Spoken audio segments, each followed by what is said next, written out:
We've left you out, Kevin. Just quickly, one way in is to something that David's talking about in his book is the re-shamanisation of medicine. Yeah. It occurs to me to just make the connection with the Jesus story that we often forget that it's healing. Certainly in Mark's Gospel, healing is at the centre of the story. Mm-hmm. And always healing about being made whole.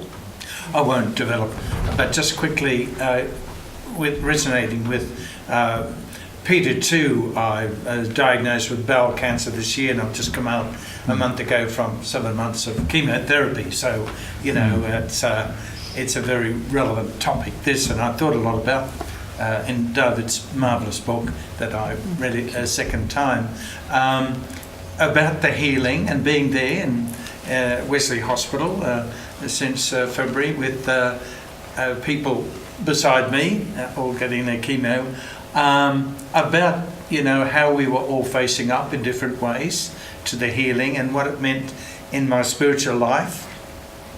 And it's once again life in abundance, Mm-hmm. I would see everything religiously about the life in abundance. The healing weren't sort of miracles in one sense. It was everything that's not whole. Like Jesus comes down from the mountain in Mark 8, and the leper says, if you want to, you can make me clean. And Jesus says, of course I want to be cleansed. The whole of my life is about bringing wholeness, shalom, redemption, yes, salvation towards wholeness. That's God's desire. That's why you have this lovely image of the Eden principle that's within us. We long for the Palestinians and the Israelites to find peace.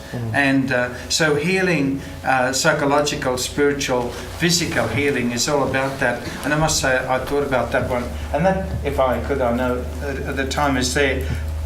A key icon for me that I carry around everywhere is the icon of Sophia, wisdom. Mm-hmm. Because I believe a lot of what we're saying today, we're almost suffocating with information, with internet and Facebook and Twitter and everything. But like as T.S. Eliot said, we have the knowledge, but to have the wisdom to live creatively. And that's what I believe is an urgent need today in everything we're talking about, to have the wisdom with all that's coming to us to sort out what's real, who are we in this world, and who is God. And isn't that a problem with the Orthodox Church? You asked where the clergy were. Where were these icons of Christ who refused, unlike Jesus, I believe, to enter the rooms where people were dying, even to hand them their meals, left to the nuns and to people like myself, with a few exceptions? One thing I'd like to raise though, Kevin, and just come back to something that Peter said, healing should not be confused with cure. Absolutely. Mm. That, you see, this is an important misconception in the community, and people sometimes ask me to speak at conferences, on spirituality and health, and I'm not in the business of cure. I mean, look, miracle cures do happen, and cancer can be in remission, and all sorts of marvellous things do happen. But that's the other side.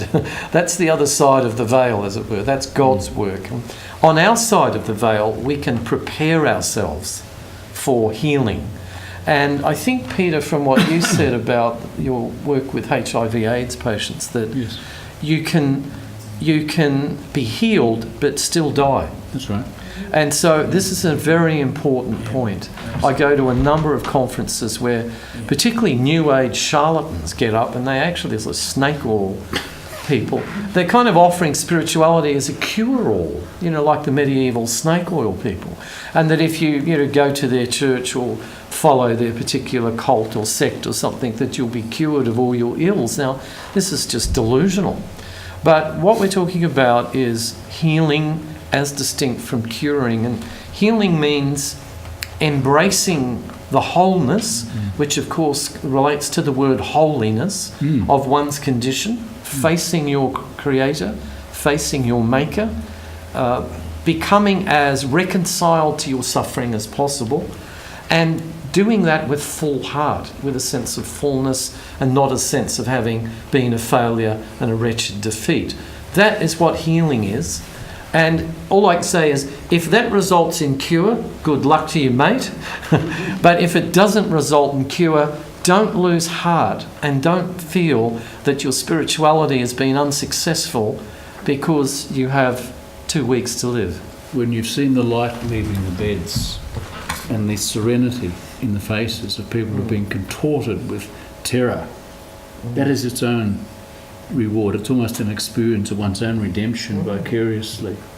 I died on an operating table in August 2005, had a near-death experience. That took me even closer and into a more convinced experience of something numinous. But it took that and, terrible complications of bypass surgery. I now have a 2-inch scar down here from a wound that dehisced from gastrointestinal bleeding as a complication. It took that to bring me into an experience not of a cure, but of a kind of a fuller experience of wholeness that some people might say, well, is that wholeness? I have no idea. But it's certainly an experience of wholeness, and it's that part of me I realised in retrospect that I took into the dying people in their wards at St Vincent's. Yeah. Would you like to make one concluding gesture to the assembled community before we round it all up? Well, just a little story. One stage I was highly involved with charismatic renewal, and it was a time when we used to run around everywhere praying for cures, you see. Yeah. And there was one of my old teachers I heard was dying of cancer, and she was a nun, Josephite. So I went there with the intention of praying for the cure, you see. I went into the room and she had such a radiance on her face, and I couldn't pray for her. She was already living the resurrection, and that's what the resurrection is about. Wonderful. Thank you all. Thank you.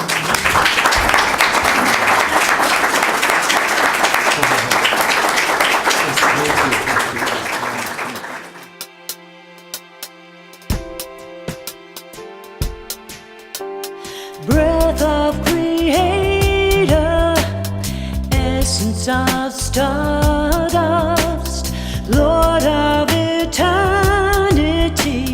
keeper of time, wisdom